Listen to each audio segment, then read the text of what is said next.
Thank you for listening to Q the A, a podcast where you question the answers. I'm Dukey, and he is Eon K. Grissom. We're covering topics from UFOs to food politics, from government black budgets to corporatism, and things that matter to us.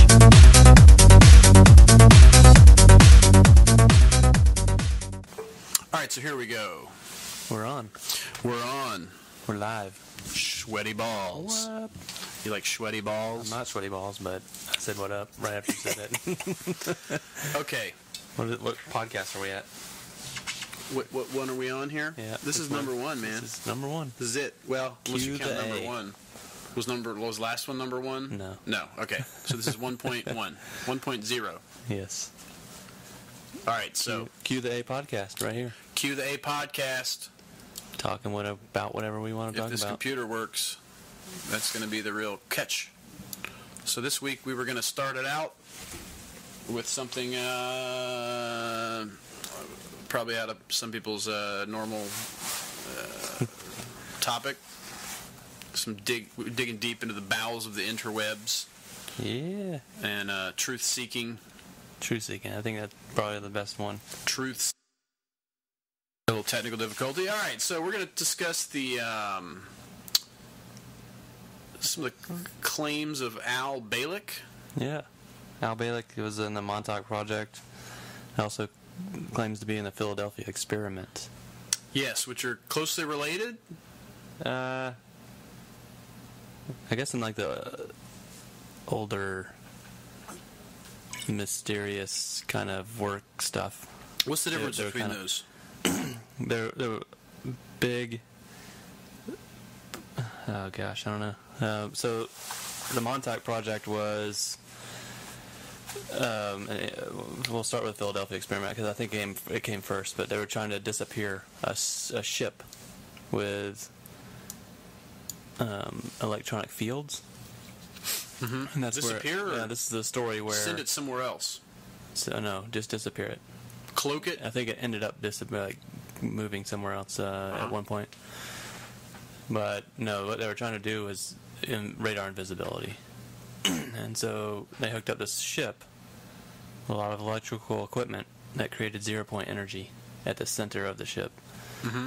And it disappeared the ship, but they had sailors on the ship, and those sailors ended up being part of the ship when it came back, when they disconnected the wire and brought it back to reality out of invisibleness. It had sailors like stuck in the metal. They couldn't get out. So they died? Yeah. So I guess basically what happened was whenever they became invisible, all matter ceased to be, turned in like jelly form, and they could move in and out of it. A couple of guys on there, I think one was a guy named Duncan Cameron. They jumped off the side of the ship while they were in that field, and they ended up just traveling into the future or something, 50 years into the future, like in the 80s, like 1988 or 92, I can't remember what year. That's a little bit further down the road of the story. But, yeah, it's a pretty insanely long story. Yeah, so the Philadelphia experiment, and then the Montauk project was like mind control. Right. With lots of other experiments with removing portals. Your spirit out of your body. Yeah, consciousness, portals. implantation. Yeah, they had the jump room at the Montauk project where they jump. Where let's see, another guy named Andrew Bashago said that he traveled to Mars in the jump room with Barack Obama. With Barack Obama? You never heard that, yeah? I haven't heard that one yet. This is new to me. Yeah, Andy Bashago. That's another, we were talking about the Al Bielek story being like, if you look up Al Bielek on YouTube and you start his autobiography, it's 6 hours long in one part. Which I find, by the way, is a much better audiobook than it is a video. Yeah. But there might be pictures in there that I missed. Yeah, that's true. Because he's holding pictures up, but that's far into the... And I want to see those pictures because I listened to the audio. Oh, man, yeah. I watched it on YouTube, I think in 2-hour chunks. And then I found out that there was another whole section of his story out in interviews So he goes a little bit more deep. And I listened to some of those. Yeah, because I think the autobiography is like a basis of his whole entire story. But Bielek basically says he was originally born in like the early 1900s as a Cameron. His last name was Cameron. And he was in a project with the Navy. His life was almost lived out. And he'd gone through a lot of these crazy projects. Yeah, he was working. He was just working for the government. Yeah, but he got into like the UFOs and the aliens and Roswell and all this stuff, and he was involved in all that. Like if you watch the 6 hours, you get the story of that, and then but wasn't he like unaware that he was working on these projects? After he was, so that's what I was getting to. But he seemed about as confused as I was at some point. There was some kind of threat, like he was going to threaten to release the information of the UFO contacts with the United States government or something like that. I can't remember what it was. And they basically killed him, but they took his spirit, pulled it out of his body, and planted it into who he is now, Al Bielek. And you don't even get any of that until hour 5 or hour 5.5. You don't even hear about that. Right. So, but he lives his life as Al Bielek for a while, and then he ends up at the same project, which the Philadelphia experiment was what he was originally in as Cameron, and then they pulled his spirit out of his body and put him into a new body, and then Al Bielek lives his life and ends up getting planted in the Montauk project, which was what the Philadelphia experiment got absorbed into. So he has 2 lives and ends up in the same project in both lives. And those lives are concurrent. Like, he doesn't go into any astral plane. He doesn't see his And he doesn't fully ones. Understand how this happened either, does he? Right. He just explains his experience. So his second life, he lives his entire life and does the project, goes to the Montauk project, does his work, crazy as it is, and then the memories start to come back to him because of things that him and some other engineers are doing at the Montauk project. Al Bielek describes at the Montauk project that there's aliens walking around, like from different races, at the base. So the Greys that and ties in the whole alien thing. Yeah, the Greys, Pleiadians, reptilians, reptilian, walking tall, around. like an 8-foot tall one that was like a boss or like a leader. Yeah, right. Yeah. They said that he ran the show or real something tough like that. Guy, yeah. A Draco, I think is the Draco. Yeah. Yeah. Okay. Yeah, Draco's a species of alien. Is definitely currently inhabiting this planet. Right. There's a underground. So the Dracos lived underground in the earth for 100,000 years or something. They evolved from they have tunnels, reptiles or something underneath the Southwest. Yeah. And then the United States government partnered with the Dracos to run an underground tunnel system. He mentioned Europe and Russia as well was all interconnected. Right. Yeah. Yeah. And you can travel from New York to San Diego in 2 hours. Yeah. And that was so that involved like the Montauk boys. The Montauk boys. And then it starts getting kind of disgusting. That's right. Unfortunate and disgusting. The part of the story you wish never happened. But we are discussing the elite, so right, I know. When you delve into the ways of the elite, you can cover some topics that are pretty. Well, hey, some of those radio show hosts think that that's alarming. That's all they do. That's the whole reason that they're elites, is so they can get with the boys. And kidnap the boys and do rituals with the boys. Because there's some type of powers that can be unlocked. Yep. Through that, which would tie in with Aleister Crowley, but that's for another discussion. Yes. Yeah, I have like a huge list of names. Yeah, the problem is we have like tons of topics and details, and as a listener, you may find this confusing as we connect dots that make sense to us, although we're very confused about some of them as well. But we'll throw them out there and it's funny though, it's question these. Like today, even when I was we were thinking about doing Al Bielek, I looked them up online and I found like 3 or 4 new people that were involved in that I've never heard of. So coming out of the woodwork. Yeah, just coming out. And then there's a new movie that's coming out. Really? Yeah. About the Montauk? Montauk Chronicles is the name of the movie, and it came out last month. January like 15th or something like that. Low budget or like No. real deal? No, it's real deal, yeah. It's pretty big time. They had a screening, and then after the screening they had some interviews with all the people from the Montauk Project. That the thing with the Montauk Project is like there's no proof of anything. Like at least with the alien UFOs and things like there's metal. People have like pieces of metal that can't be explained, or right. You know, there's some kind video of footage, DNA of like a little alien or something. You know, there's something. There's like thousands of military people that will say that they've seen UFOs or back engineered. Right. There's credible evidence. The Montauk Project and the Philadelphia experiment, there's almost nobody. There's like these 5 people that, I mean, by themselves are super geniuses. They all have like master's degrees and doctorates, and they're really smart people. They don't make any real money by lying about this stuff, but there is no actual real proof. There's no evidence. Zero. But there's a couple of projects that kind of sound the same. Like we're talking about Andrew Bashago, who said he went through the jump room. He said he started in 1968. And the jump room was what, with the portal?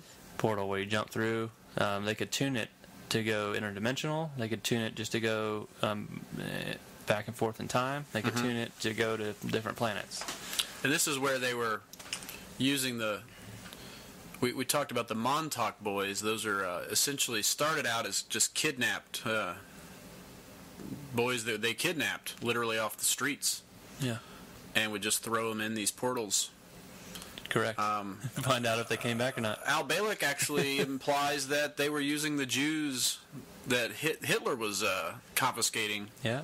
As well. Yeah, because in experiments. Yeah, that's there's a theory behind that as well. Like, you know, how some people deny the Holocaust, and the reason for that is because you get to the numbers of people that were held in the camps, and the numbers don't add up to 6 million. They add up to like 1 million. Right. So they're saying that all the other, you know, families are reporting their people missing, but they're not on the list anywhere. Right, so they went somewhere. Yeah, so they went somewhere. So people are saying the Holocaust never happened, but... It happened just... It's like 9/11. It happened just not the way that they told you. Right. And not for the reason that they told you. Right. Right. So people were disappeared. There was probably a lot of experimentation worldwide. I mean, every country was probably into it at that time because there was no internet. I mean, there's no mass communication. If things came out, it took years for it to get around to most everyone in a city. Well, so and even these days and forever, people are going to believe what they're told. You know. Yeah, these days they're just going to trust what they're told anyway. So even with the internet, people are going to go to their website and whatever it says is the truth, and their favorite bookmark that they have. There is the internet. I don't want to name any specific websites. The internet is a bullshit detector, though. Right, now the internet is a bullshit detector, and I'm up for fair game to call bullshit on anything. Yeah. Anything. I don't care what it is. It could be the most ridiculous sounding thing. I'll put it to the test. And just because it plays out to be true for me, you might try it, same thing, and you might call BS. And that's an interesting facet of our reality. What the final bullshit detector is going to be is when we become telepathic. We can read each other's minds. Right. You just can't fuck around then. We all look at Al Bielek and be like, look in his mind and go, okay, he's telling the truth, or he's fucking a liar. And then you'll get stabbed in the face. And it's hard to say, right, he might be a stabber. It's hard to say how far off we are from full-out psychic power. We have high levels of intuition currently, which is what Duke and I use to guide our journey, as crazy as that may sound. Dukey Royale. We like to use our logic as a guide stick, which I know sounds ridiculous to some people because some people need things written in books. Right, I know. I read the book. They need it in a book. It's true. And that's fine. Whatever. So yeah, Montauk. Yeah, Montauk boys is where we were. Montauk boys. So they got pulled in for experiment, like mind control experiments. So Right. They would be locked in rooms, music blaring, what do you call that when they hook you up to electronics and zap you? Electro.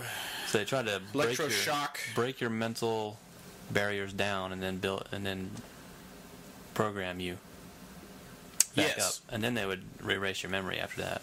And they also found, for some reason, that anal orgasm creates some type of frequency. Where'd you read that? Should we Google that? Should we GTS Al it? Bielek talked to. I learned it from Al Bielek. I gotta hear that. I gotta see It's that. the Kundalini energy that is created by anal orgasm, and that's why the elite is highly into like young I think I did hear homosexual that, actually. I don't think about pedophile it. ritual. Yeah. Because you can pull the most energy of the Kundalini. Yeah, and that's why they had the boys. Look it up. I think it's Kundalini. That's why they had the boys. Well, that's why they like the boys, and because and because it's just like one of the most like wrong, foul things you can do. So they like to do that too. It really, since it's so wrong, it appeases the dark side, which is where you get your your powers from. It's really a lot like Star Wars, really. There's the light and the dark side of the Force, and you can get the dark side, which is a lot quicker and more immediate and gratifying, and Right. in the end, you're going to be the loser. But if you want the power now, 2 minutes. then just sell your soul and comply with the ritual. These things possibly go on at the Bohemian Grove. Maybe not as much as people want to think that it does, but this stuff has been going on for a long time. I don't even know if some of these people realize they're taking part in ritual. I think they're just indulging in their own greed and. Yeah, I mean, it's the fact that rituals still exist in like 2015. It's kinda strange. Weird. It's very weird. Rituals are weird. Like who are they? I mean, like Wicca and all that stuff. I mean, that's been going on for thousands of years, and nothing's really shown up for them. I mean, I can't. I mean, they're calling spirit. We can't really see spirit. I don't know. You know what I mean? Like, I don't understand how they're calling spirit. But then that's what I'm saying. Like the bullshit detector. All these psychic mediums. Right. As soon as we go once we go to mind reading, and the aliens say we're going to flip into that soon in the aliens. Yes. 2020s. Are we talking about the Pleiadians? I think it was the Pleiadians. The higher realmed beings. Right. You find in many belief circles that the higher level of consciousness definitely allows you to have connect and communicate through pure consciousness. They say animals can do that already. And I don't doubt that. Yeah, animals can read you and your thoughts already. But I can see that. They can't speak our language. They definitely get a vibe. So they know what you've done in your past, present, and future. I could see that. And there's all kinds of theories on, what reality is. Yeah, do we evolve to language, or do we evolve out of language? Like, you know what I mean? Sure. Yeah.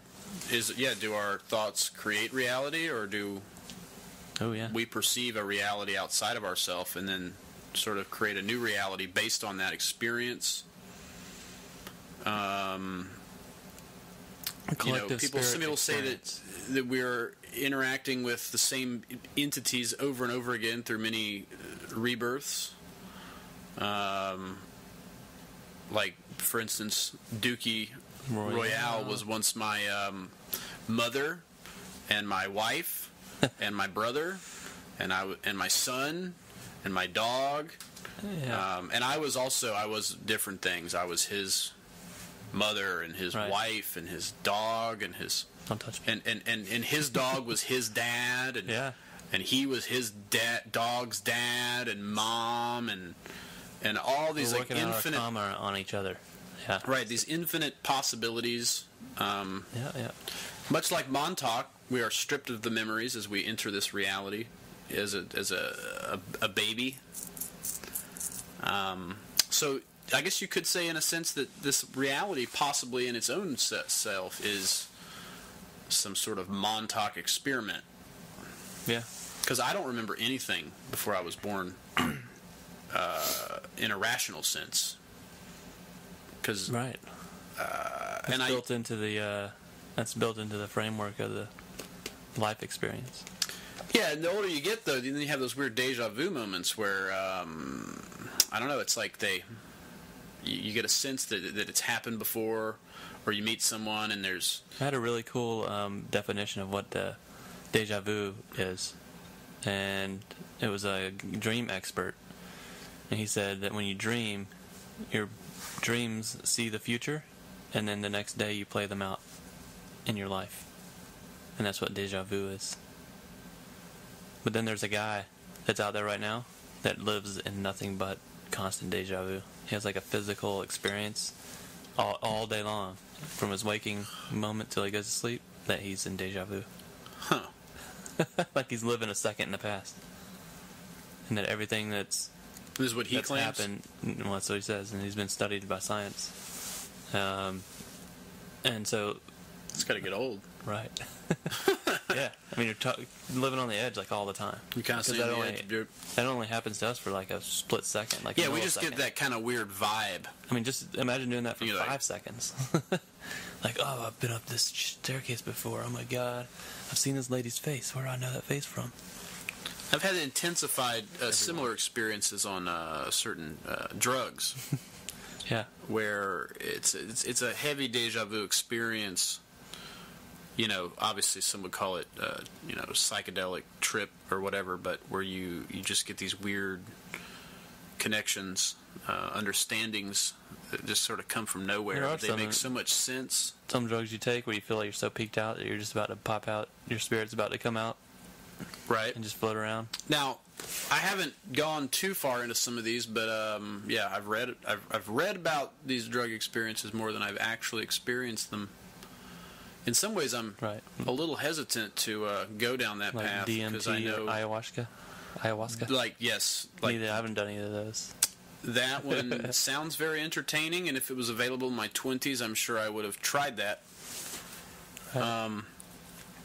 So anyway, let's go back. Me and Dukey Royale here, we tend to we don't have a lot of boundaries in our discussion.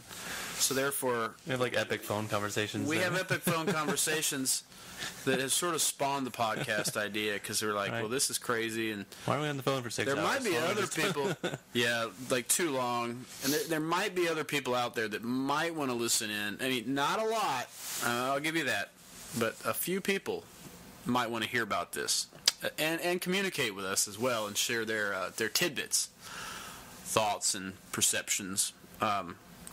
So yeah, we're covering the Montauk experiment, which, as Dukey Royale was stating, there is no evidence. Well, now there is a building apparently. You can go and see this building that's been closed down that has many like underground chambers that have been sealed off. Yeah, right. Concreted over. That's Montauk Point in New York. So I think it's Long Island or something. It's even like in the city. Right. It's like right there. Now, were you familiar with the Montauk monster that had washed up on the shore a few years ago? Yeah, that supposedly came from an island where they were doing experiments on animals. There's got to be a connection there. What was that island called? I'm not sure if I believe that was a real animal or not. It's kind of weird looking, but hey. No, there's another secret government project that was across the bay that was on an island, and it's quarantined. Like you can't go there to this day still. Mm-hmm. But it's shut down. Yeah, it was like a weird like dog with like a beak or something. Yeah, but yeah, it's a strange looking. Yeah, but they would take dogs in there or pigs, whatever, and mix them together and DNA and all that. That was way before DNA was even like a big thing. 70s, like, 60s. Sort of like how the aliens mixed their DNA with the monkeys and created humans. Yeah, and AIDS. And AIDS. and Ebola. So what are we talking about here? Al Bielek, Montauk Project, Philadelphia Experiment. So there's three people, the notable people that were involved in the Montauk Project by itself were Al Bielek, Duncan Cameron, Preston Nichols. And I have bios here of each one of them. So Al Bielek, like I said, he was born in the early 1900s. His name was Ed Cameron, and he talks about all this. But I wanted to read a little bit of the Ed Cameron story, so everyone can understand about Ed Cameron. So Ed Cameron was supposedly even in the rich elite. So his dad was what's the highest ranking naval officer that you can be? The equivalent of a general, right? Yeah, I guess, right. So that's what his dad was, and he was coming up through the ranks. Mm-hmm. So I'll go ahead and read this. Ed went. So he was born in 1916, and in a 26-room mansion. Okay. So Ed went to Princeton in 1932 and finished up his education with a PhD at Harvard. His education? Ed got an education. Sorry about that. I couldn't help myself. Oh my God, it was terrible. So I'm sorry. Harvard I'll try to keep those. That was in Harvard in 1989. So he's an Ivy Leaguer. So he's an Ivy Leaguer, Skull right? and Bones guy. So he's already educated. He's rubbing shoulders with the elite, with the Illuminati. And Harvard wasn't as big as it is these days. You're 100 graduating class, 1939. Are we going to really talk about the Illuminati, or are we just going to write that off as crazy talk? Because that's kind of got a loaded meaning. Not long ago. Well, it's supposedly the Illuminati is some people say it's not a thing. Well, there's the Bavarian group, of course. It's not a group that gets together. The Illuminati's just 12 ruling families of the Earth, all the resources, and that's what the Illuminati supposedly is. Or if you go deeper, it could be interdimensional demonic beings of some sort. Yeah, there could be reptilians. We don't know what the hell the Illuminati is. We're just going to go ahead and say that. It's very speculative. Yeah. But Al Bielek was... No documents, right? Ed Cameron was definitely, that's the sound of Dukey taking off his jacket. I'm changing, man. It's hot. Because I cranked the heat up in here. Yeah. He was definitely rubbing elbows with the elite. He was the elite. He was given the keys to the kingdom. Who's that? Ed Cameron. Ed Cameron, yeah, absolutely. So he was, So he was given he was born into a silver spoon family, had a Harvard education, graduated in 1939. He met a Dr. John Van Neumann at Princeton, and that meeting would change his life after Ed left Harvard. Both Ed and his brother Duncan, who will come back up later, were recruited to work with the Navy in September 1939 and sent through a 90-day training school and left with the rank of lieutenant. Let's see. Dr. Von Neumann recruited both of them to work in the project Invisibility, or the Rainbow Project. So I guess that's what the early Philadelphia experiment would have been, the Rainbow Project. Okay. Before starting in the project, both of them had to relearn their physics. Dr. Von Neumann taught the two brothers about gravity, time, and quantum physics, how it really works. Ed needed to learn the theory behind invisibility so he could accurately report to the Navy the progress of the experiment. This is 30s or 40s? Yeah, this is way back. Right. Right, so this probably would have been 40, 41. Oh, this is 40. Here. It's pre-World War II, or kind of during World War II. During the war, probably, yeah, because they're trying to get invisible ships, right? So they can this sneak is the up. Same time the Hitler's out there trying to gain occult powers and such. Yeah, what did the war end in 44 or 45? So there's stuff going on. There's moving and shaking going on everywhere. You got Alan Turing cracking codes. Yeah. Yeah, right. Which is a good movie I just saw, by the way. Oh. The Imitation Game. I used to hate history movies. Mm-hmm. So I think there's got to be some kind of past life thing on that. You used to hate history movies? I can't watch history. Of any kind? I can't even stand it for 5 minutes. Like the History Channel, or just anything related to history? And I still can't do it. Like, if they have the history of Vietnam, I'm just like, I don't even want to, I don't care. I have no interest in learning history at all. Okay. At least some history. Right. Most of like the Indian Wars, and who cares? I mean, what? Well, I mean, the Trail of Tears is sad, but we'll I had to learn it in high school, but I don't know. All right, so we had a little computer issue. Yep, just a little one. So, all right, so I'll just continue reading on this. Yeah. Of Ed Cameron. We're getting off track again, so let's get back on track. No, right? Okay, so what we ended with is Ed needed to learn the theory behind invisibility so he could accurately report to the Navy the progress of the experiment. So that's the Project Invisibility, or the Rainbow Project. While working in the project, Ed got to meet Tesla and Albert Einstein. Both were heavily involved in developing mathematical theories behind the project. Al believed that Albert Einstein did complete his unified field theory and was used to complete the overall set of equations to produce invisibility. So the invisibility test in September 1940 has its pilot. It was performed on a small Navy tender in Brooklyn, New York Navy Yard. So right near everyone.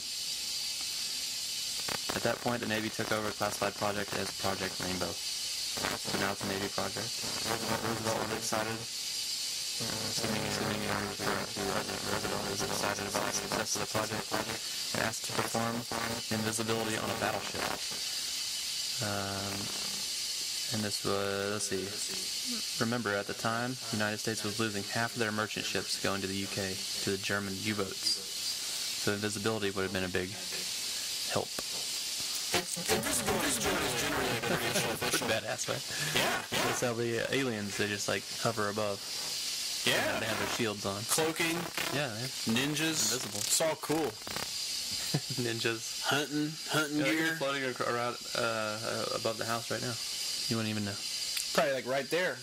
There was the Predator. Remember him? He was awesome. Yeah, there was a really cool UFO story where a Mexican pilot had a FLIR camera on the front of his on the front of his plane. He was flying, and he was flying towards this object that was sitting in the air. But when he looked out of his front windows, he couldn't see it. But when he looked in the FLIR, he could, and it looked like a saucer-shaped disc, and he got it on camera, on the FLIR camera. And that was on like a, I can't remember. It's not speaking about history. I think it was on the History Channel, like a show called Hangar 1. Badass video. I thought you didn't like history. Well, I watch History Channel. Ah. Is Hangar 1, I guess, I don't know. Anything recorded in the past could be considered history. They have like all kinds of crazy stuff on their channel that's not really history. Yeah. Yeah. A lot. H2 especially. Yeah, H2 is like H2's out aliens. Well, it's not technically history. Which Duke thinks ancient aliens people are not credible. No. By the way. I like that one guy with the crazy hair just because really he's entertaining. But the show's like, could it be aliens? They do take it a little to the extreme, don't they? Yeah. Yeah, this straight piece of rock. Could that be aliens? Well, an answer is yes. Yeah, right. The answer is always yes. Yeah, exactly. At least they say, could it be? Or they'll say, it's always ancient alien theorist surmise, or something like that. Insist. Yeah. Believe. Some people think that it could be this. So this Project Rainbow turns into it's the government people. This is the secretive stuff going on. Right. Yeah, that's why it's always been going on. Yeah, they're not going to tell us crap. Secrecy just grows. Now it's like little things are secret, but yeah, and we're not like anti-government or anything, but we're basically slaves. Right. I mean, not like in the sense where we're like getting whipped and stuff and building pyramids and getting, literally, like I can go out and drive my car around and Well, have you ever And they give me these little pieces of paper. I can go enjoy myself with in those your own city? in my own little city. That's true. I can't really like cross certain boundaries, lines, and There's a stat out there that says that something like 11% of the population ever makes it out of their state, much less the country. I could see that. Now I know people that are actually, Right, incarcerated. yeah, people that actually have less freedom than me. They don't want to hear this. Brazil, Because I'm sitting here talking about how I'm enslaved and how I'm not enslaved, and I get that. But I can't. Soft slavery. Yeah, It's not hard slavery; it's a soft slavery. It's like they'll just keep soft slavery. They keep your pay just under the barrier keep you where you complacent there. Can't fly too far for too long. Right. Yeah. Yeah. You probably shouldn't start asking too many questions either. Yeah, and if you can afford to go to somewhere like Australia in 24-hour flight, then you already sold yourself to the system to some level. Not that I. Oh yeah. Oh, and I've been there. Oh, and I'm actually on a daily basis selling myself to the system, Right. because I have to do that to eat food. Yeah. This is the system's been set up in a way that it's hard to escape. The only freedom can actually exist between your ears, in your mind. Yeah. And that's actually all that's real anyway. So. Yeah, man, that'll be a future episode. I think near-death experiences and astral projection would be a good one. I'm sort of into that now. I've read a few books. Astral projection, that's good. Yeah. Well, we got a lot of stuff to cover. Really good. That's a good one. And I mean, that kind of ties into the Bielek story anyway, where he gets pulled out of his body. He talks a lot about time factoring in with matter, consciousness. Yeah, really. He actually gets pretty darn deep if you really get into his stuff, if you give him a chance, because it is very long. Yeah. You listeners out there, you should just YouTube and Bielek. Bielek autobiography. Now, to me, though, I like that it's so long, because it's kind of like anything in life. If things that have value are expensive and have to be paid for, and this story has value. Yeah. And you have to take the time out of your day. Yeah. To if you hear someone on the radio, like a radio show, and you hear them for 30 minutes, and you think, man, that was great. Then you have to go out and buy their book to hear the rest of it. Right. But at least the Bielek story is all out there. It's all free. It's all out there on YouTube, assuming you have an internet connection. Right. Which you should. Smartphone with you can watch it on your. If you're listening YouTube to our podcast, we're assuming you have an internet connection. Right. It is amazing though how many people on the planet still don't have internet. Yeah. Although it's only 2015, so. Yeah, it's only been 15 years or so, right, since mass internet. It's pretty far out, actually. Dukey and I once actually studied web design in school. Yeah. Which was actually we started 16 years ago. Right. We started that crap, and it's 1999. Time flies. Neither of us are doing that, by the way. Neither of us are doing that professionally. College degrees. Although we did stick with computerized devices. Correct. Yes. Yeah, we are. Texas. But you don't care about us. We're really not that exciting in our avatar bodies. Correct. And our lives and our little boxes they make us live in. Yeah. Now, we're not trying to liberate ourselves because we know we know that there's no escape. There is no escape. It's just part of some kind of weird experience. Or as Bill Hicks would say, it's just a ride. Hey, man. Yeah. It's just a ride. That's right. So we're just going to ride the ride, and we're gonna call it like we see it. And I've had a few friends got off the ride a little early, and that's unfortunate. Good. Yeah. They didn't realize it was a ride. They got a little too caught up in the ride. You know what's going to happen, though? They're going to go up, they're going to hang out with their loved ones for a while, and they get popped right back into another body anyway. And then their karma's going to have to get worked out. Karma. Yeah. I think Al doesn't he mention karma? Yeah. Yeah. I believe he does talk about karma. Karma is a frequency. Now, I've only listened to the Al thing one time through, and there's so much information there that I probably missed some stuff. Yeah, if you don't take notes, I mean, it's hard to remember all of it. In fact, I mean, this is probably the 15th time I'm revisiting the Al Bielek story. And you always pick up something new every time. Yeah, there's always something new. Like today, there's a rather famous guy that said he was a Montauk boy. Let me hit up. Was he on Coast to Coast? No. Well, I think he was at one point, yes. His name was Stuart Swerdlow. And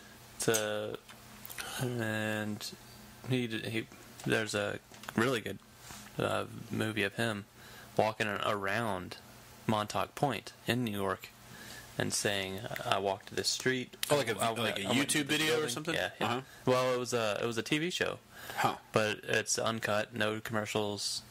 I think it was aired on public access or something in New York State. The guy walks into the room. He says, "I was whipped in here. I was beaten in here," and but he has like a whole career built out of the Montauk Project. Well, trauma and mind control go hand in hand, you know. Yeah, right. Yeah. So that's the theory. So, I mean, you read enough books, there's a lot of mind control going on in the government, a lot of experiments going on. A lot of them are out in the open. That's true. Even. Yeah. They leak out like the... What was the one? We just don't see that's what they are. Right. And there's many. There's the Super Bowl halftime shows. Right. And the MTV. It's MTV. Just MTV. And the MTV. And all the rituals they perform. Music videos. And they pretty much, they're targeting the children, because if you can convince a child of something when they're young, then you pretty much have them for life. I mean, it can be hard to sway them away from the truth that they were shown as a child. Yeah, could you imagine being born on the moon? We won't get into You navigate the moon all your life, and that's all there is. And there's this blue planet out that you see over there. That's all you know. And religion, of course. Right. You know, if you're taught certain religious beliefs, and it goes back multi-generations in your family, it's hard to shake it. Traditionalism. Not just because it's hard to shake your own beliefs, but it's hard to disappoint your loved ones. And you'll end up possibly being blinded or doing terrible things. Yeah. That's not realizing it and thinking you're doing good things. Food theory. Food theory? Food theory. Right. So I don't even know. Food theory says food. that it's a de-evolution of food that we're eating. So it started out maybe 200,000 years ago when we were Homo sapien. We came into sapien. Sapien. Mm-hmm. Right. So we ate nothing but fruits off the trees, and then that slowly devolved into leaves on the ground, and then that devolved,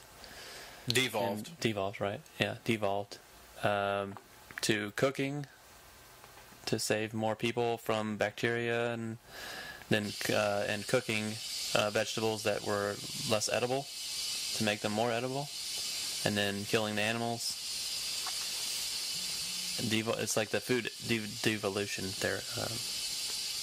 I would say that, if you look at it from the sense that we were discussing these strange rituals to attain like evil powers, killing animals and eating their flesh isn't really too far from that. Right. Right. They sacrifice animals at the altar of the witches, right?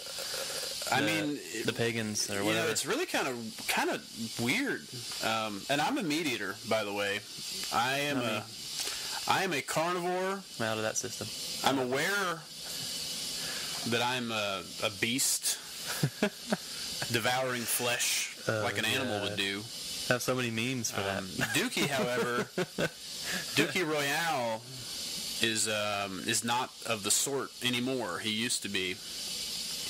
Yeah. Now he only eats of the plant. Traditionalism, the food devolution theory says that you'll eat what your parents tell you to eat, and your grandparents and your cousins, whatever they're eating.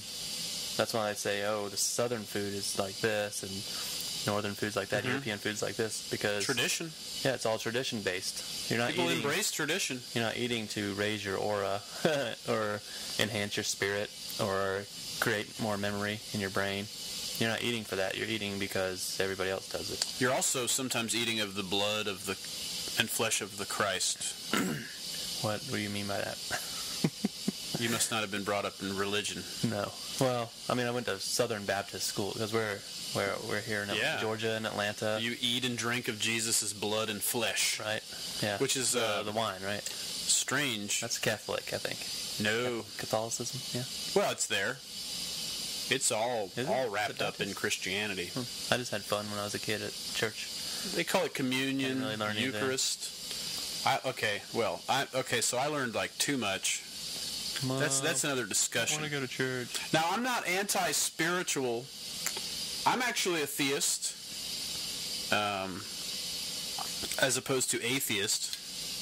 I am atheist, not an atheist. That's not confusing. That is very confusing. You're right. What's the paradox of atheists is that if you admit there's a God to not believe in, then how can you be an atheist? Well, I mean, being an atheist is challenging because it's a fundamentalist belief system. So I'm of the belief that there is a creator. Yep. That is conscious, higher level of consciousness. Now, that's where I'm going to stop it. I'm not going to go any further. I don't have any more fundamental beliefs about it. I keep an open mind, and I let that creator... Yeah. That creator is smarter than me, and I'm not going to sit there and decide what it is. I will let it show me what it is when it decides to, if it decides to. I'm at its mercy. So in the beginning, was there thought, or was there light? What do you think? Thought and light are kind of the same thing. Yeah. Consciousness. Pure. Same plane, right? Or it's like the Buddha calls clear light. Yeah. Which to the non-believer is nothing. Right. But to the believer is pure, clear light. Now, we're going to have some later episodes that are going to dive more into some... Yeah, let's get back to some serious spiritual stuff, and I don't want to scare you away with that. We got totally off track again. That'd be fun, though. I'd like those discussions. Although Al Bielek would have some interesting discussions about that as well. Yeah. So I was at the German U-boats. We're talking about invisibility, right? So the United States wants invisibility, so our German U-boats don't get... Germans want invisibility as well. Yeah, right. Yeah. I mean, dude, when I was a kid... That's what submarines were all about. Wouldn't that have been the coolest thing, to like be invisible and just walk around to people's house and do whatever you want? Yeah, I used to dream about that. Right. Like my daughter right now, she's 7 years old, and she tries to hide from me around corners. And it ain't working. Well, sometimes you hear her going... Sometimes it does, yeah. She breathes really hard. Sometimes it does work. But, because we're old and slow. Yeah. I'm cutting something. I'm cutting apples, or I'm cutting oranges, and she's sneaking around behind me. Cutting cheese. Especially on my diet. Sorry, guys. All right. So they want invisibility. Yeah, so that's what submarines were about. They're kind of invisible, right? Oh, they're totally. Oh, yeah, dude. Submarines are awesome. Except when it came to radar. And they had to get the underground radar. Right. Probably about the right time that we're thinking about it. There's radar. It's just getting put underwater. So while waiting for the battleship to be modified, Ed and Duncan were assigned to the USS Pennsylvania. They were scheduled to leave to Pearl Harbor on December 5th, 1941, and had their orders canceled because it was known that the Japanese would bomb Pearl Harbor. That's a whole other conspiracy theory right there. Yeah, like that's the pre-9/11. Yeah, right? That's the 9/11 of the previous generation, by the way. Yeah, if you guys haven't picked up on that yet, it's not real to us because we're younger. Yeah. But yeah, we'll and apparently the brothers were deemed too valuable to put in harm's way. But yeah, the Pearl Harbor incident, there's books and books and books on top of books that say that was a known inside plan. Well, that they knew the Japanese were coming, and they allowed it to happen. Sure. So you need to have a reason to go to war, right? Yeah. It's very profitable. Yeah, same with Vietnam. Vietnam was... We won't even talk about the Rockefellers. We're not going to get into that right now. Oh, gosh. After the test on the USS Eldridge, Ed married Mary Jane and bore one son, Jeff Cameron. Ooh, I like Mary Al claims Jane. he has memories of 4 other children, but with different mothers. So he was getting around. He was getting around, actually. He talks about that a little Those bit. older people, yeah. Those older times. And his dad, too, actually. You couldn't, like, look at their cell phones and see where they were. You know, they couldn't... Takes all the fun out of it. Yeah, he couldn't track them. Hope my wife doesn't listen to this. GPS on that. Yeah, and when you called home, you couldn't tell where the call was coming from. That's a crazy concept, man. Right? Like, we used to live in that time, but we forgot about it already. It's Yeah, we were in the 80s, man. back in the 80s, man. None of that existed. Back in the You want to go back to that time. pre-millennium, back in the 1900s. But the time travel exists. Take me back to the 80s, please. The 80s were awesome. Of course, I was a child. A kid in the 80s was awesome. It's true. I didn't have anything to worry about. Yeah. Well, a kid in the 80s whose parents actually take care of you. Yeah, there wasn't much There was development kids. where we There lived. was kids with problems in the 80s. Well, me and you grew up near each other. And we're white, by the way. In Atlanta, but we were out in the country area of Atlanta. And that's not racist, guys. What did you say? I said we're white. Yeah. We experience what they call white privilege, which is is a real thing. It is, yeah. It's real, Yeah. and it's terrible, but it's real. Anyway, I'm sorry. And that'll be another show too, probably. Oh, I'm sure it'll be Sure, another we'll get down show. to that. The whole I can't breathe thing. I just wanted to go up there and Wear arrest some. my hoodie to support Trayvon. That's right, man. I got a lot of white guilt, man. I tell you. Anyway, So Al was told that he would have to leave his family to work on the project. So being in the rich, wealthy Cameron family, he didn't have a choice. He had to leave. it was kind of like the Buddha. But Al still had to leave his family. So he was told he had to leave his family for this project. He had to... Yeah, right. So he's going to be the savior of mankind, or something, is what the Navy tells him. So... And that's... I heard that out of... Is he Neo?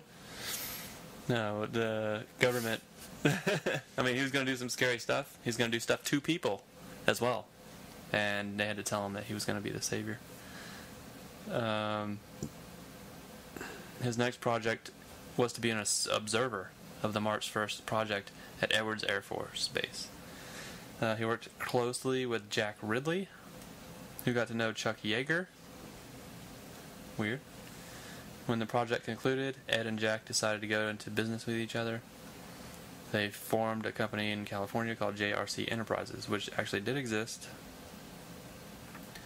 Their company worked toward building the first ion propulsion engine. They received funding from the military and ultimately were successful in 1953.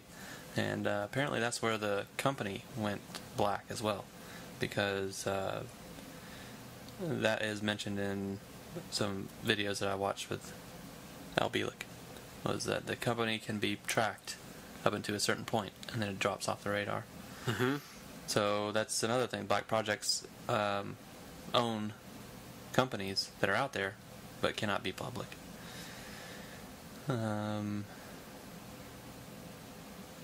Okay, so something went wrong. Apparently this technology steeped on the toes of some other powerful groups. Al thinks it has something to do with the Cristaldi research group. It was decided to take Ed out. So that's what it was. He had a company that was overrunning boundaries with another one called the Cristaldi. A group of black ops soldiers removed Ed from the premises and put him on a train to the Pentagon. Ed was taken to McLean, Virginia, placed into a portal, and sent to Alpha Centauri 1. Isn't that a star? Yeah. After several days of interrogation by aliens, Ed was returned to the Pentagon. How are they living on a star? Isn't that hot? Let's Alpha Centauri 1. We'll just take that with a grain of salt. Yeah, right. I'm pretty sure that's a star, like a giant star. But these people, they're not astronomers, so we'll just say that. Yeah, closest star system to our sun, Alpha Centauri. The Alpha Centauri 1 is a planet that revolves around. That orbits. Okay. Yeah. So Sure. That right? Yeah, why not? Yeah, sure. It sounds Right great. there. I mean, how are you gonna prove that? I mean, hey, sounds awesome. Makes me excited, and that's what this is all about. So Ed was returned to the Pentagon after several days here. Even though reporting him daily, Ed was never again given another assignment. So he was kind of desk jobbed after that. Continual inquiry on Ed's part finally resulted in a plea to the Joint Chiefs. Their response was, "There's nothing we can do. It's out of our hands." Ed was then taken to Montauk on August 12th, 1953, and physically regressed to Al Bielek in the year 1927. So that's the Ed Cameron story in a gist. Al Bielek gets into much more detail about that later on. He talks about his dad, Senior Cameron, and they have pictures of him and everything, all kinds of cool stuff. They have pictures of the Princeton yearbook, the house that he was born in. There's a whole bunch of history, but they could have found an Ed Cameron, right? And just, Yeah, the whole Al Bielek thing, if you're a skeptic, there's not a lot of facts to work with. right. There's a lot of pictures, a lot of hearsay flying around. Yeah, again, Al Bielek, he's been on Coast to Coast. He was in the 90s and the 2000s. Even recently he was on them. And I don't think he sells books. So he's not doing it for profit at all. He's taking his time out to tell the story. And he's very interested in expounding on his explanations of things. And if you give him a chance, sometimes you'll be kind of like, wow, holy crap, dude. Either you're the most imaginative person, you're up there with some of the great novelists, sci-fi writers, or you're telling the truth. Yeah, he never forgets Which either a detail. way is great. Yeah, he never forgets a detail. Sometimes he pulls out other details that nobody's ever heard of before. You can't, once you get started, he doesn't ever shut up. Does he sometimes pull them out of his ass? Maybe. I mean, how are you going to prove it? You can't prove it. I mean, hey. No, you're right. All of history is hearsay. So, Ed Cameron has been physically regressed out of his body into Al Bielek, currently in 1927. So it's the life of Al Bielek starts when he was born in 1927. So he lives as Ed Cameron, right, up to that point, and then they somehow send his consciousness back to an earlier body? No, into a newborn child. Yeah. So this child was born in 1927. As Al Bielek. As Al Bielek, right. Bielek, we don't know how to pronounce it. And his memories start at 9 months old during a family Christmas party. Yes. The thing about his memory is he could fully understand the conversation that was taking place in his house. Zal went through grade school. He was known as the walking encyclopedia. Before graduating high school, he took the electronics test and was the only one to pass. The Navy needed people like him during the war years and recruited him. So he was kind of a genius, just like Ed Cameron was. Al later completed his education and took various vocations in the field of electronics. While contracting for various military contractors, the people who worked with him began to reveal the truth about our involvement with extraterrestrials and PSI ops, psychic operations. Strange things started to happen to Al soon afterwards. While in Hawaii in 1956, he had a brief encounter with who he believes now to be Mark Hamill, who was an actor in the Star Wars TV show. Movie. Was it movie at that point? Mark Hamill was Luke Skywalker. Mark Hamill, right. Yeah. So, Star Wars movie. Soon after, he was recruited into the Montauk project. So maybe, I've never heard of that. Okay. Maybe I like Star Wars. Star Wars movie. Well, all the. Now I've heard theories about Lucas. Yeah. Really? Oh yeah. Yeah. Oh yeah. Lucas knows stuff. Wow. Yeah, sure. I've heard Freeman talk about Lucas before. So here's where the Montauk project kind of moves into the. So Al Bielek gets moved into the Montauk project after he meets the Mark Hamill guy. He's recruited into the Montauk project. There's a big section that he talks about that as well. It must have been the 70s. Yeah, right. Well, it says here 56. So a young Mark Hamill. Montauk project. Yeah, because Preston Nichols, who's one of the big figures of the Montauk project, says that he was started in early 60s. Mm-hmm. So he was planted in the Montauk project after it was going on for a long time. So he would work a normal job in California and take an underground subway to the Montauk, Long Island. So think about that. California, and then take an underground subway to Montauk, Long Island, California. And then make it pretty back. far. And then make it back at the end of the day. That's Right. at least 2,500 miles. Yeah, 3,000 miles. I've made the drive. It took me like 5 days. That's from the farthest point northeast to the farthest point southwest. So Yes. it's got to be more than, it's got to be like 3,200, 3,500. Yeah, and even, yeah. Because I think straight Because- across it's 3,000. Right? And he goes into some pretty detail about the technology that allows this to travel so fast. Yeah. So, yeah, there's Electromagnetic. tunnel diggers that create glass like outsides, and it just screams through the tunnels as fast as possible. Yeah, and it's frictionless. There's the magnetic. I mean, they have these, Now. now. In China. There's more in China than there are here. Yes. Actually, we don't have one, do we? We don't even have one. Fast train. Well, I mean, we do because you're talking about it, but Right. not that's available to the public. Yeah, they're all underground.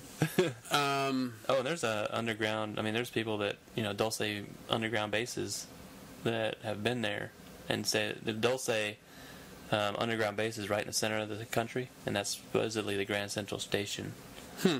Of the Denver Airport, of course, is supposed to have a major Denver's supposed to be underground. Yeah, base. yeah, I don't doubt that Atlanta, yeah. being on the 33rd. There's UFOs that are supposedly here in Atlanta. Well, yeah. Remember what I showed you? They were Yeah. talking about how Phoenix was on the 33rd degree, Mm-hmm. And Atlanta's on the third. and so is Atlanta. Yeah. And so is Roswell. Right. Anyway, Yeah, that's another thing. That's just that was another podcast. interesting. Too. Yeah. Keep an eye out for the number 33. Right. That's the key. During the 1970s, Al was the program director for the psychics who manned the Montauk chair.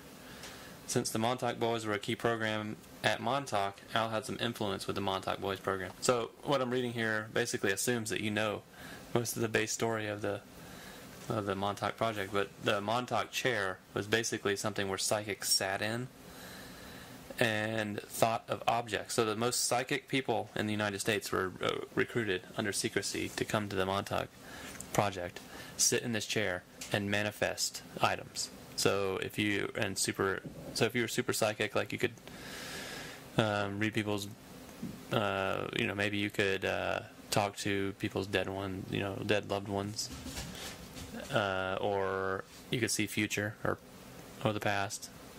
Things like Edgar Casey could probably do. Then you would be placed in this chair, and the portal would manifest items that you could think of. So one famous example, Duncan Cameron says that he manifested a can of beer, but he manifested it like a day in the future or something. So the next day, it showed up on the desk of his commanding officer or something.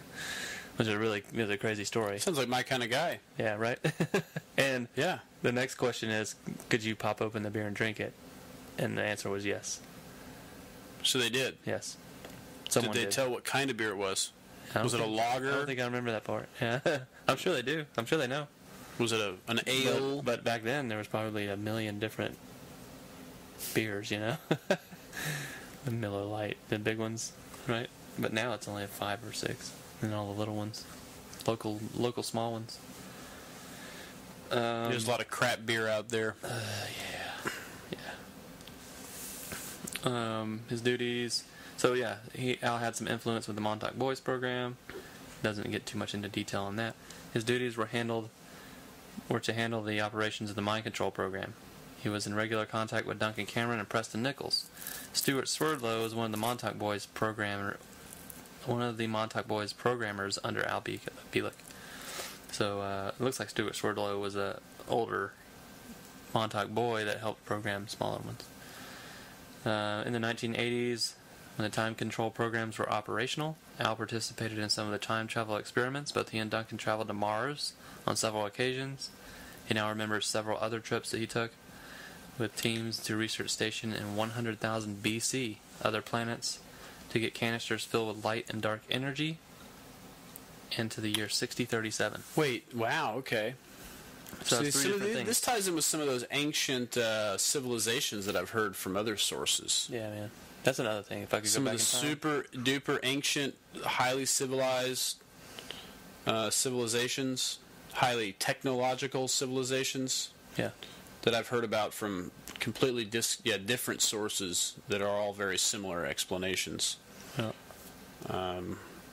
Yeah, my boy that met up with the Pleiadians. How do you say it? Pleiadians? Pleiadians. Pleiadian. I never can say it. Pleiadians. I read the books, and every time I come past that word, I just can't.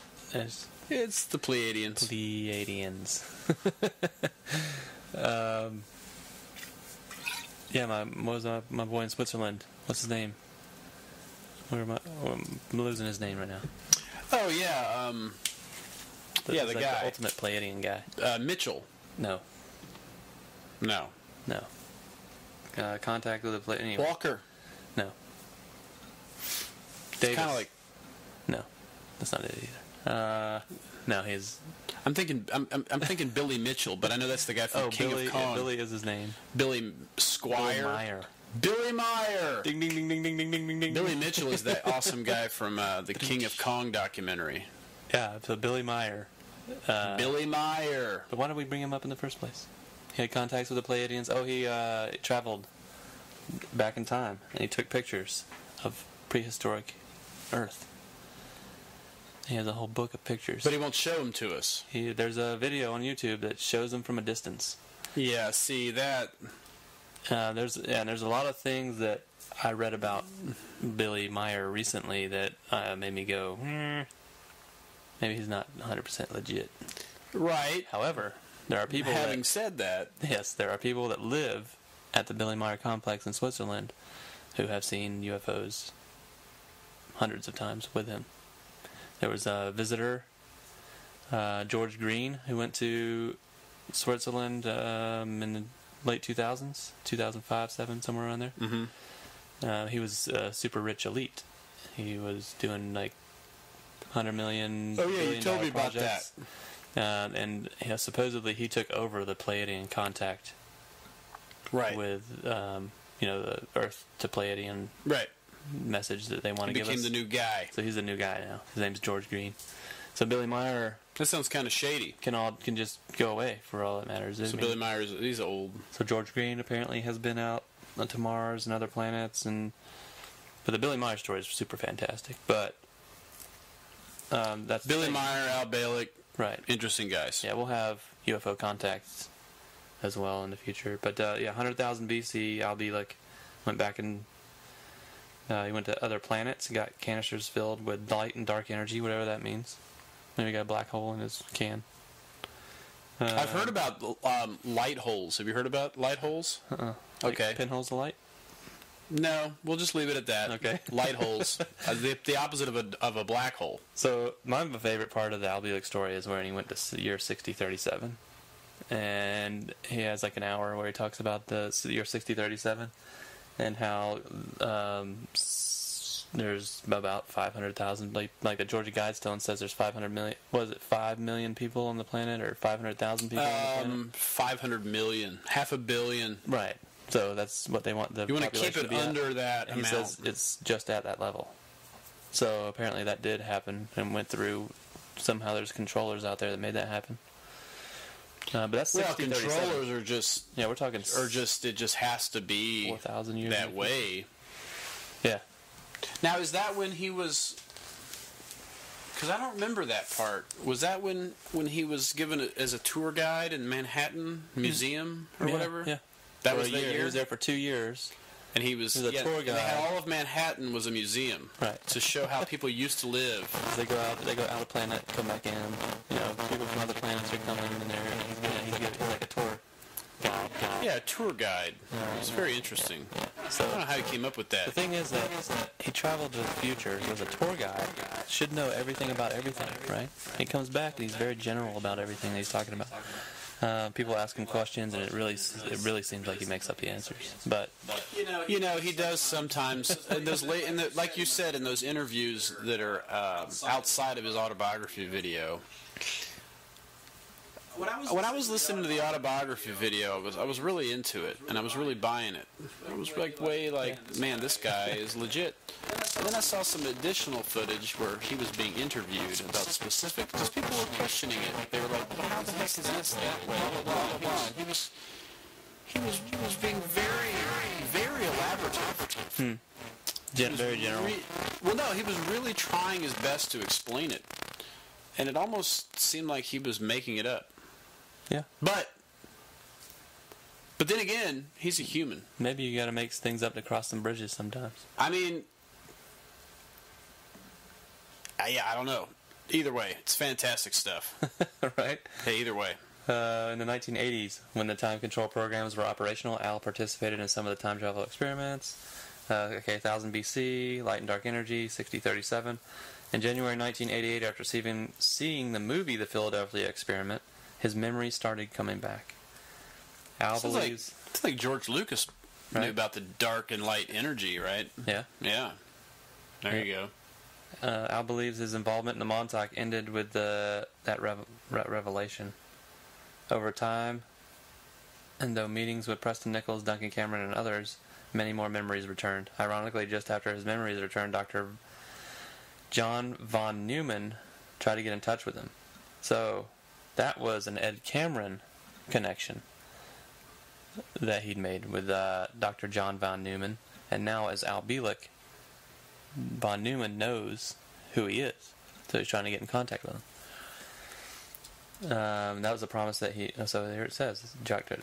John von Neumann tried to get in touch with him, a promise he made to Ed Cameron, if his memories ever did return. Al made the decision to go public with the information about his involvement at Montauk and the Philadelphia Experiment in 1989. He has been a prolific speaker on both talk radio and conferences. He believes he has not been harmed or stopped because of his time travel experiences locked him into this timeline. Somehow, by being here today, he, among others in the program, serve as a balance to the effects they produce from prior time travel experiences. So yeah, it's like, why haven't they killed you yet, man? Why haven't the men in black come and gotten you? Should have shut him down, right? Yeah, man, shut that guy up. And all his people. Shut him up! But if he's locked in time, like they kill him, then, maybe he'll pop up in the future. Or maybe he'll just pop up in the past again and relive the life again. As Ed Cameron. Yeah, I mean, or just, you can go around telling people the truth all day, but they'll just think you're crazy. Yeah. And they know this. You're the only one. Yeah, I mean, I've had some stuff that I've experienced that was real, and it's the truth. Yeah, same here. And I could tell you about it, and you just think I'm crazy. Just another story to put on. And I'll be like, dude, I'm not joking. Like, this is for real. I know. And you'll be like, right. Yeah. Now you wouldn't, but like most people are going to not believe what I'm saying. However, they'll believe some insanely amazing other things that I don't believe are true. As long as it's traditionalism, it's believable. If it's part of their tradition, oh man. Yeah, so Al Bielek is presenting some information that is definitely not part of any tradition. No. Well, no, it's part of a tradition, just not the mainstream tradition of government secrecy. Yeah, no, it's definitely an ancient tradition. Right. I mean, you look at in Egypt, and we're talking about possible ancient civilizations that go way further back than anything we even know about. Yeah, man. And it's all the same. It's just been going on. I mean, Solomon speaks of these things. I'm not going to say that Solomon's the end-all, be-all to wisdom, but I don't know. The guys seem to have a kind of a grasp on a few things. Well, think about it. So if you can, the American Indians were here for thousands of years, right? Supposedly 10,000 years. Okay, they had their own cultures. They had their own languages. They prayed to different gods. They had no idea their own spirits, trees, about anything else going on. They had no idea on the anything. planet. They didn't even really know they were on a planet, per se. Supposedly there were 6 million American Indians living on the United States. Or at least the borders of the United States right now. Sure. When we landed here in 1492. Okay, 60 million. It wasn't 6 million, 60 million. It's like the equivalent of UFOs landing, isn't it? Right, yeah. You mean these weird ships. Hope to get. Some people hope to God they don't land with this technology because we'll get wiped out real soon. Yeah, if they're like us, they bring their diseases here. They'll mess us up. We brought disease over to the American Indians. They all died off. Now they're barely hanging on to tradition. Like, the tradition of the American Indian is so underground, it's unbelievable. Like, people can't even remember the songs. They don't grow food anymore. They don't hunt buffalo. None of that There's shit. no buffaloes to That was hunt? like in 100 years. They're just like almost completely wiped off, right? Yeah. So you can imagine. Because of us. Ancient civilizations. I mean, just think 100,000 years. Supposedly Homo sapien came around in 200,000. Let's give it 100,000 years to evolve. Let's say the next 100,000 years is us being us, just like we are right now. Right. I mean, you look at the Greeks, man. Can you imagine how many civilizations came and went? Remember the Greeks years? around? I mean, that's pretty old. They were obviously the same as us. Yeah. Right. And there's way back stuff before that that's just not. I mean, like Puma Punku. What the heck is that? Yeah. I mean, that's like advanced. 16,000 years old.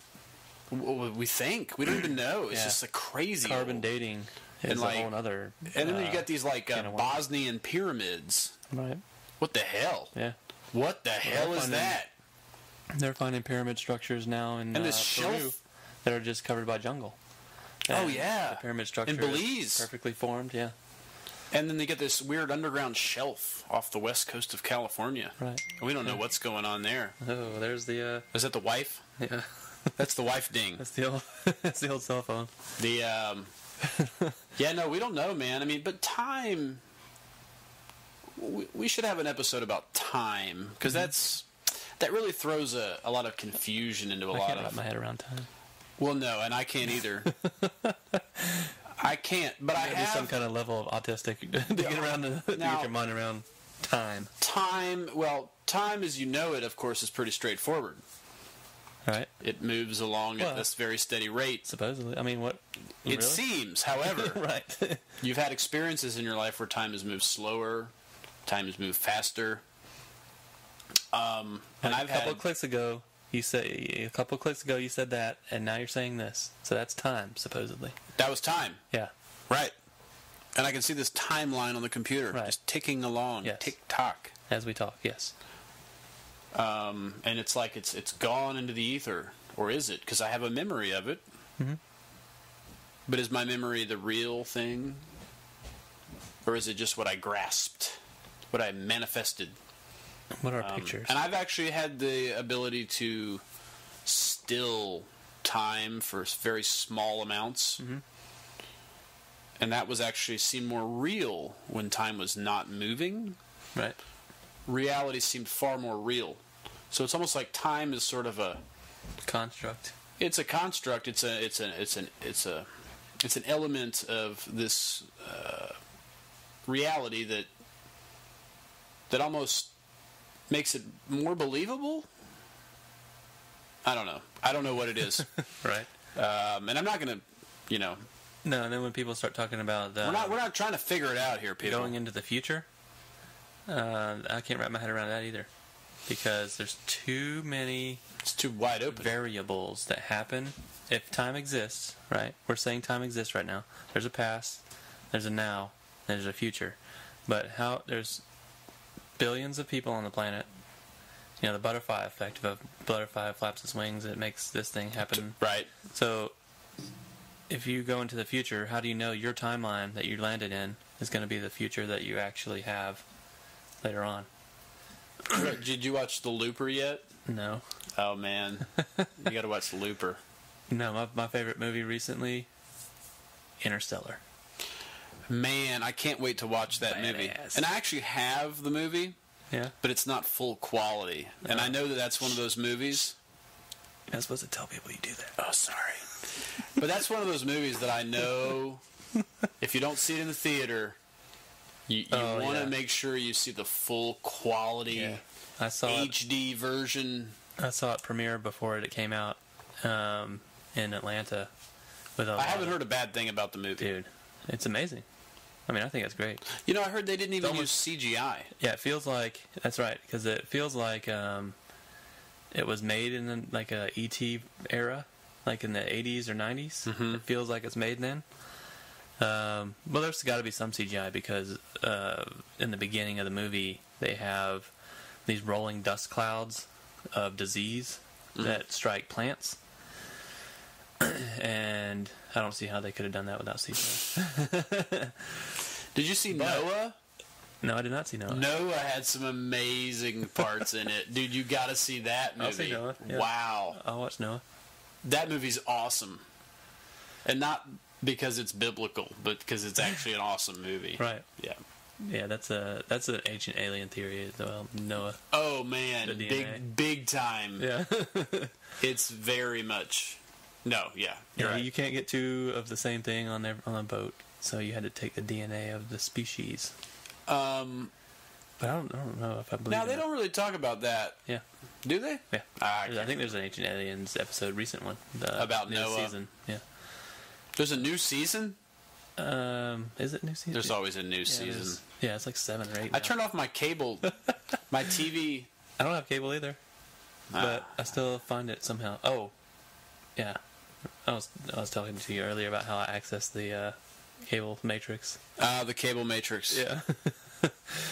And that's how I'll get to watch that because I got an app. There's always an app. Yeah. I just use BitTorrent. You're not supposed to tell anybody. I use uTorrent. I'm pretty sure our listeners are aware of BitTorrent and Bitcoin. uTorrent. Yeah, Bitcoin. That's Bitcoin. Yeah. Cryptocurrencies.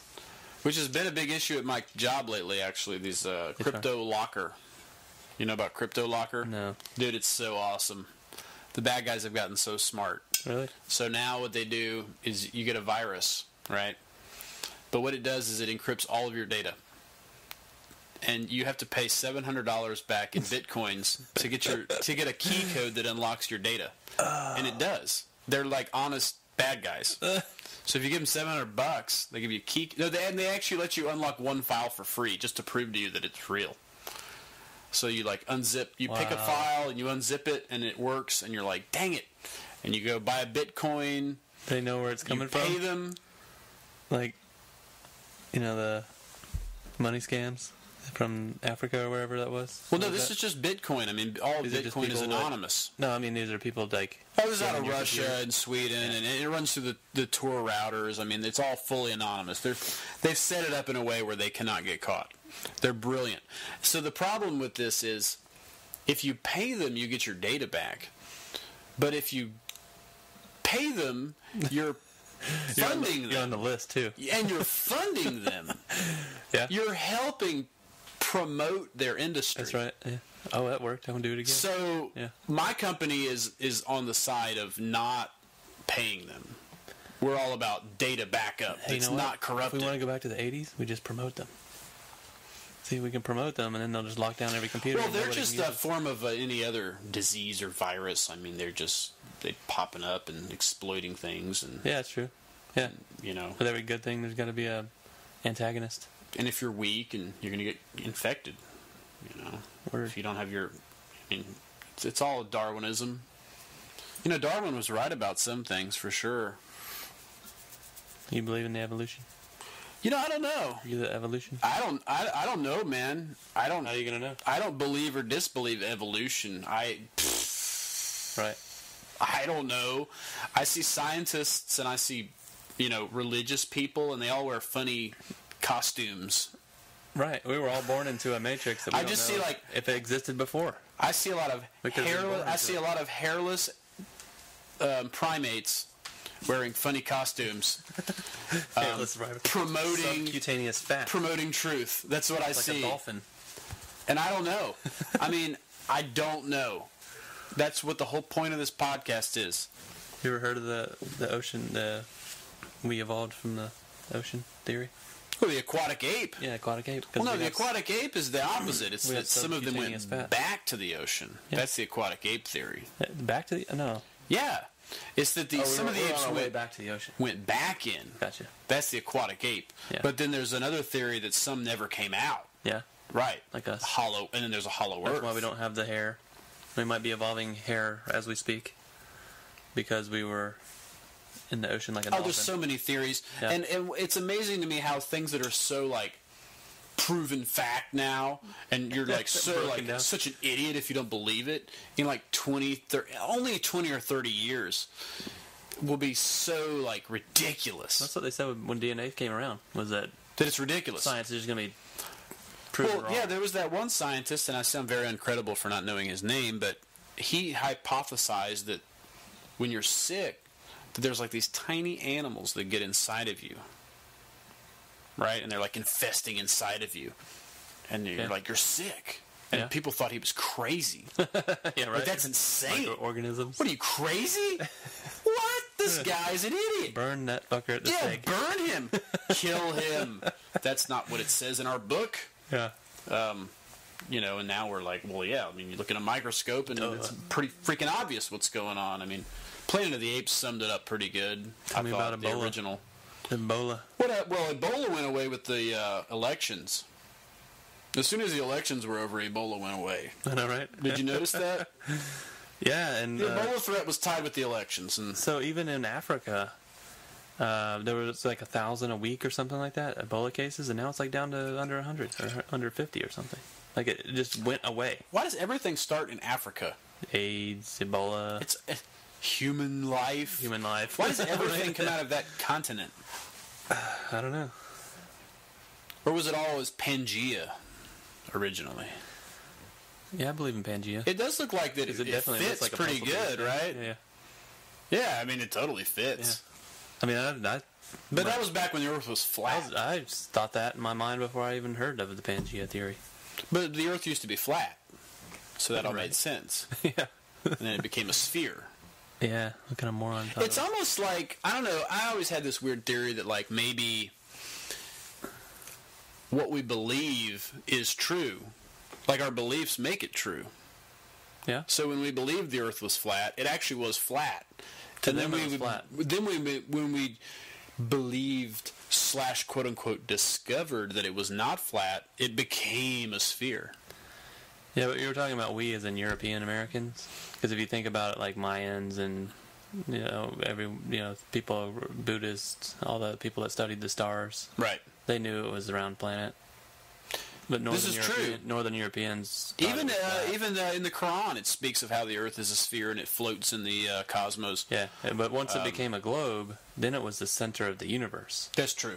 So the sun rotated around. Right, because it's all about us. It's all about us, yeah, right? oh yeah. I heard something the other day that was pretty cool. It was talking about, there's some new quantum theory talking about how there might not be a Big Bang, how there might have just always been. No, that's what I said earlier. Eternal about existence. At first, there was thought or light, and I think that's the debate now. And then one or the other. The sort of the Big Bang, if you want to call it, came out of expansion thought. So thought decided to think. Yeah, and then with light, you had to have dark. So that's why we have the universe. Well, I mean, that's kind of the way Genesis describes it. Mm-hmm.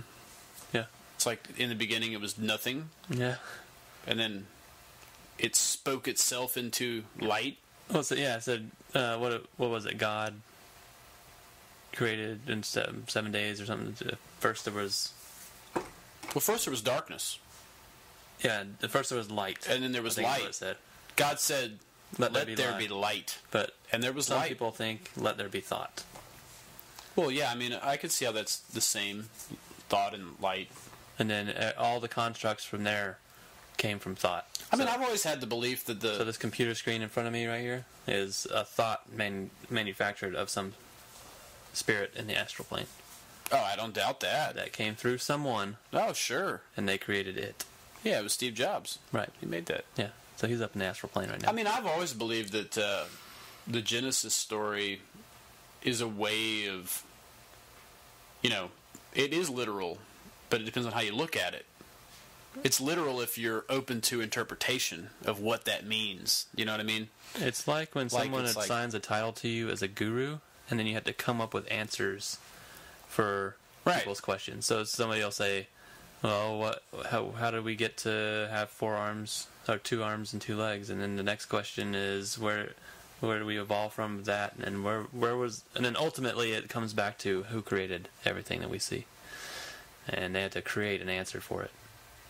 Yes. Because they don't know. Nobody knows. We must create the creator. God did it. Let there be light. Of course he said that. And ironically, yes, we create the creator. Yeah. Yeah. Chicken and egg. Right. It's the same thing over and over again. What if our evolution is darkness? We don't know it. We're the devil. I don't know.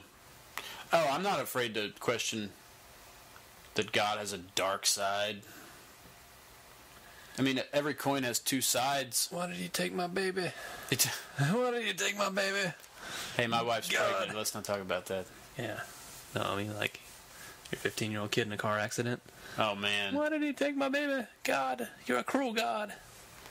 I mean, the Old Testament God was kind of a douche. Yeah. I'm not afraid to say that. The Old Testament God was a douche. El Douche.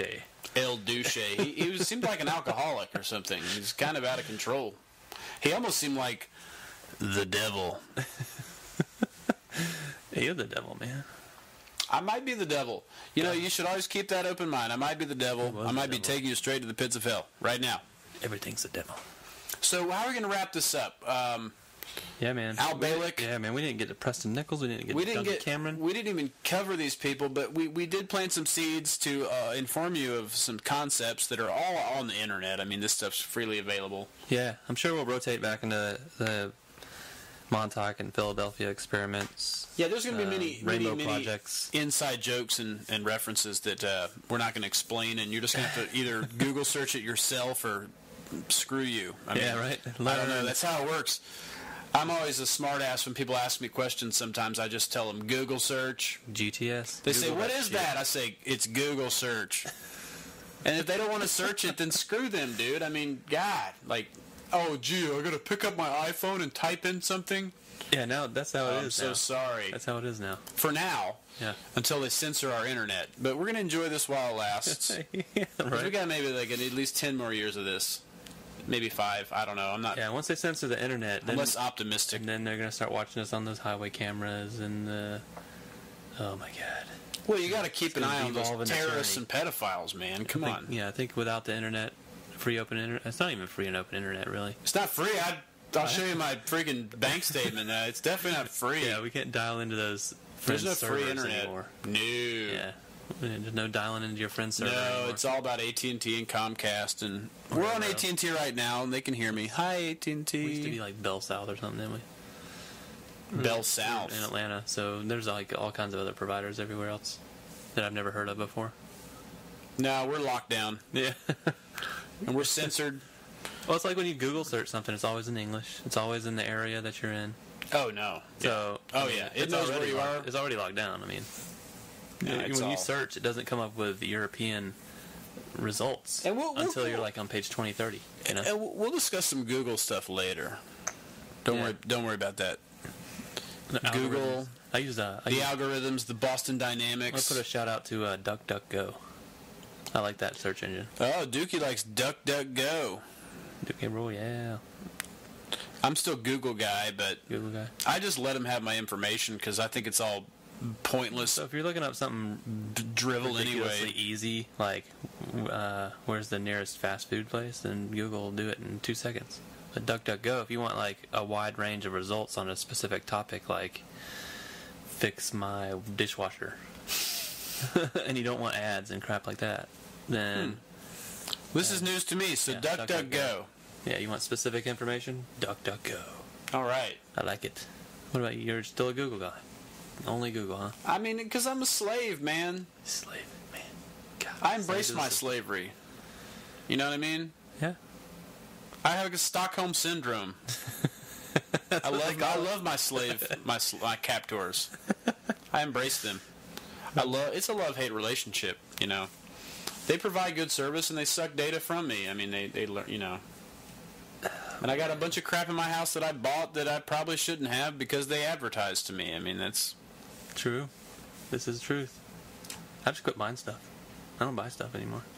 I try to stop, but I end up at Costco every weekend, it seems like. Oh, no, not me. Not me. I spend a higher proportion on food, so I go to the grocery store a lot. Well, yeah, because you get all that good stuff. Yeah, I only eat vegetables. I went to the DeKalb Farmers Market the other day. Yo. Yo. I don't even know where to start Oh my there. God. I don't even know what to buy. There's stuff that you can't even... I don't even know what that stuff is. Yeah, you don't know what it is. No. It's literally from another country and whatever. Because, down in that section of Atlanta, that's where a lot of mixed countries, like people from different countries live. Indians... Good restaurants, really too. Popular, yeah. Indians really popular. Oh, man. Indian Middle food Eastern. is some of the best food. Yo. There's a new one in Kennesaw. Really? Yes. Kennesaw, Georgia. We should probably wrap this up. Yeah. Now we're just talking. Anyway, yeah, we're just talking. We're going to keep talking. So we're at Q the A on Google, on YouTube. Q the A. Q the A. That's Q spelled out the, T-H-E, and then A. Q the answer. Question the answer is really what that stands for. Question the answers. So we're on YouTube. We got a Facebook page. Yeah, we haven't done much with it, but by the time you hear this podcast, hopefully we have. Yeah, we got a Google profile. So basically, you follow us on Google. You follow us on Facebook. Every time we have a new podcast, we'll post it up there. Going to be on some of the podcast apps soon. Yeah, if you want to send us a PayPal payment, hell yeah, donations. We'll have that set up soon. Yeah. And that's just me being greedy. I have a T-shirt for you here pretty soon. You were saying, we're locked in the Matrix. We got to pay those bills. Hey, I got to pay the Matrix bills, guys, and you do too. We're sitting over here with 4 computer screens and the lights on and the heat on. That's something I want to cover real quick. I used to have this idea that we could form a revolution and win. We could take down the system, but I'm past that. 99% in New York City pretty much proved that you couldn't do that. I'm not interested in taking down the man. I'm not interested. I've lost faith in the revolution. I really have. I think you can create your own mental, personal revolution, just like that, like right there. Mm-hmm. Bob Marley said it. Only yourself can free your mind, and that is the revolution. It's more of an evolution than a revolution, possibly, but. That's just something I like how Alex Jones talks about that. Oh, does he? Alex Jones! He's got that deep gurgle. I'm going to take you down, I'm Alex Jones! Maybe we'll get Alex Jones in here for an interview. Oh, yeah. Him and Freeman and David Icke. Yeah. We're going to get the major players in here. That's right. Mark Maron. You're going to make it happen. And you too, Mark Maron. Going to make it happen. That's right. And you too, Rogan. We're going to get you in here. Joe Rogan. Mark Joey. I'm going to get Joe Rogan in a headlock and give him a noogie. A noogie. Joe Rogan. I don't think so. He could grapple you to He'd the probably ground. beat the living crap out of me. Just twist your head off. Yeah. Yeah. You're right. He's in Unless I believe. I like the Joe Rogan experience. It's a good one. It's a good podcast. It tends to be a little long. It's super long. Sort of like the No Agenda guys. Tends to go a little long at times. There's long podcasts when he has comedians on, and he does these fight companions. Those are long podcasts for me, but I still listen to him. Now, Dukey, though, thinks that a 3-hour podcast is a good thing. And I like it. And I could see how that's good if you drive around in your car all day. Like me. I'm more of a 1-hour podcast kind of guy. This one's spilled over an hour and a half now. Yeah, we're at 1:38 now, but... this may be one of the longer ones. Maybe not, though. I don't know. Who cares? Yeah, who gives a shit? This is podcasting, dude. This is like unscripted. Oh, yeah. We don't have any... Nothing. We're just talking. And we like Joe Rogan. We like our Al Bieleks. Joe Rogan, dude, man. Some days I'm like, what is the topic of this show? Nobody knows. and No Agenda, too, man. Have you listened to those guys? Yeah. I mean, they're good, but... I think it's long. I think it is a 1-hour podcast is like the norm now. I think an hour is a good digestible amount. Stay on 1 hour? Well, 1 hour is good if you can do it 2 a week. Yeah. Then it's really rocking. Yeah. But that Coast to Coast AM that I listen to a lot. They're really good. 4 hours every night. 4 hours every night. Well, with commercials, so like 3 hours. I probably get at least 3 every day. Coast to Coast has set the bar. Right. For what, like a quality, outside the box presentation. The thing with them is they still have 1 million listeners every night. Well, they've been around forever. Yeah. I mean, Coast to Coast is legendary. Coast to Coast is everything that... Coast to Coast is really a podcast before podcasts existed. Yeah. You know what I mean? Yeah. But that's before we had smartphones and everyone had a radio in their car. Dude, I used to listen to Coast on my radio at night. In their manufacturing warehouse, which we don't have anymore. Manufacturing's gone. Back with Art Bell. Yeah, Art Bell, dude. Art Bell.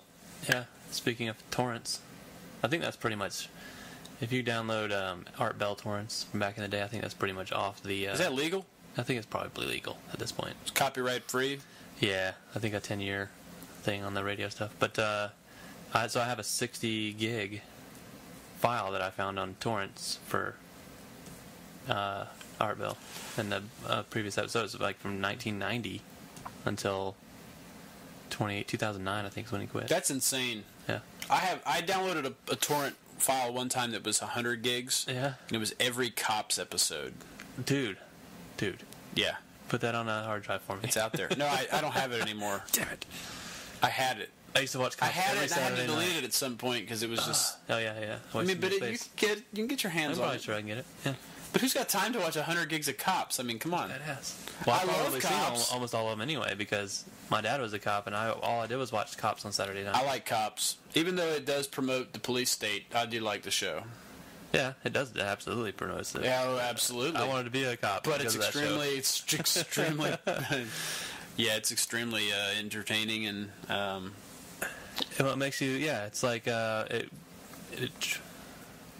it's propaganda to train you to think that people getting getting beat by the cops is something that's okay. But there are good cops out there.